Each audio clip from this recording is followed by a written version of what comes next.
سورة القلم مدنية. بسم الله الرحمن الرحيم. ألف لام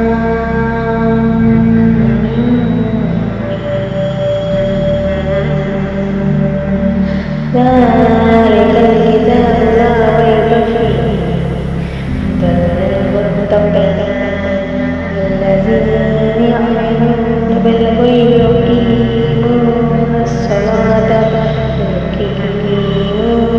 الصلاة ومما رزقناهم ينفقون والذين يؤمنون بما أنزل إليك وما أنزل من قبلك وبالآخرة هم يوقنون.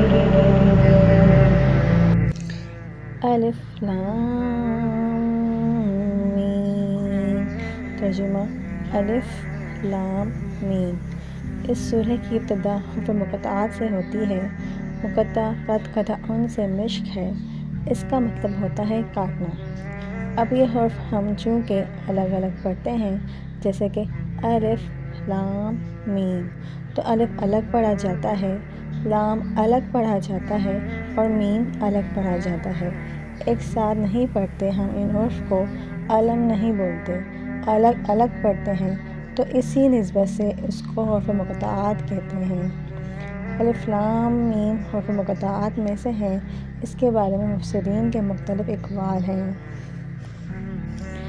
بعض مفسرین نے فرمایا کہ یہ سورت کے شروع میں آتے ہیں، اس لیے ان کی ابتدا حروف مقطعات میں سے ہوتی ہے، جبکہ رائج القول یہ ہے کہ اللہ تعالیٰ کے اسرار میں سے ہیں۔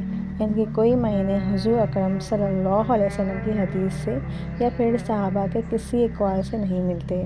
ہو سکتا ہے اللہ پاک نے آپ صلی اللہ علیہ وسلم کو اس کے معنی بتائے ہوں، لیکن آپ صلی اللہ علیہ وسلم نے کبھی ان الفاظ کی تفسیر نہیں فرمائی۔ اس لیے جمہور صحابہ کرام رضی اللہ تعالیٰ عنہم کا یہ قول ہے کہ ان کے معنی پر اسی طرح ایمان لایا جائے اور اسی طرح ان کی تلاوت کی جائے جس طرح یہ آسمان سے اترے ہیں۔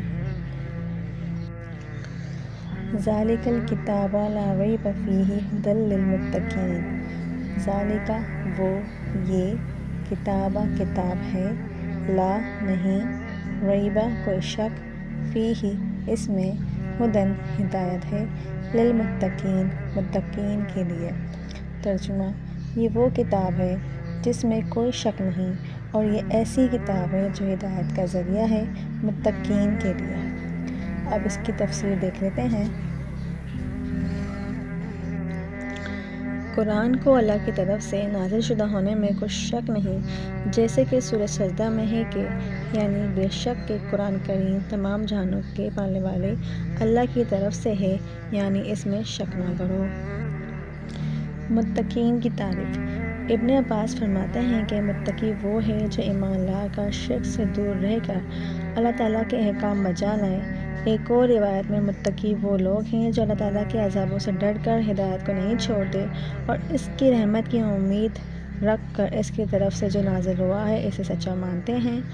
حضرت ابی بن کعب سے حضرت عمر بن خطاب نے پوچھا کہ تقویٰ کیا ہے؟ انہوں نے کہا، کبھی کانٹے دار راستے پہ چلے ہو، جیسے وہاں کپڑوں کو اور جسم کو بچاتے ہو، ایسے ہی گناہوں سے بار بار بچنے کا نام تقویٰ ہے۔ ایسے رہو جیسے کانٹوں والی راہ پر چلنے والا انسان۔ چھوٹے گناہ کو بھی نہ ہلکا جانو، دیکھو پہاڑ کنکروں سے ہی بن جاتے ہیں۔ ابو درداء اپنے اشعار میں فرماتے ہیں، انسان اپنی تمناؤں کا پورا ہونا چاہتا ہے، وہ اللہ کے ارادوں پر نگاہ نہیں رکھتا، حالانکہ ہوتا وہی ہے جو اللہ کا ارادہ ہو۔ وہ اپنے دنیاوی فائدے اور مال کے پیچھے پڑا ہوا ہے، حالانکہ اس کا بہترین فائدہ اور عمدہ مال اللہ سے تقویٰ ہے۔ ابن ماجہ کی حدیث میں ہے کہ رسول صلی اللہ علیہ وسلم فرماتے ہیں کہ سب سے عمدہ فائدہ جو انسان حاصل کر سکتا ہے وہ اللہ کا ڈر ہے۔ اس کے بعد نیک بیوی ہے کہ خاوند جب اس کی طرف دیکھے وہ اسے خوش کر دے اور جو حکم دے اسے بجا لائے، اور اگر قسم دے دے تو پوری کر دکھائے، اور جب وہ موجود نہ ہو تو اس کے مال کی اور اپنے نفس کی حفاظت کرے۔ اس جگہ ہدایت کو متقیوں کے ساتھ مخصوص کیا گیا، جیسے دوسری جگہ قرآن میں ارشاد ہے کہ جس کا مفہوم یہ ہے کہ یعنی یہ قرآن ہدایت اور شفا ہے ایمان والوں کے لیے، اور بے ایمانوں کے کان بوجھل ہیں اور آنکھیں اندھی ہے، یہ بہت دور سے پکارتے ہیں۔ اور فرمایا ایک اور جگہ ارشاد ہے کہ یعنی یہ قرآن ایمانداروں کے لیے شفا اور رحمت ہے، اور ظالم لوگ تو اپنے خسارے میں ہی بڑھتے جاتے ہیں۔ اسی مضمون کی اور آیتیں بھی ہیں۔ ان سب کا مطلب یہ ہے کہ گو قرآن کریم خود ہدایت اور محض ہدایت ہے اور سب کے لیے ہے، لیکن اس ہدایت سے نفع اٹھانے والے صرف نیک بخت لوگ ہیں۔ جیسے کہ فرمایا کہ ایک اور جگہ ارشاد ہے سورہ یونس میں کہ تمہارے پاس اللہ تعالیٰ کی نصیحت اور سینے کی بیماریوں کی شفا آ چکی ہے، جو مومنوں کے لیے شفا اور رحمت ہے۔ اور ابن عباس، ابن مسعود اور بعض دیگر صحابہ سے مروی ہے کہ ہدایت سے مراد نور ہے۔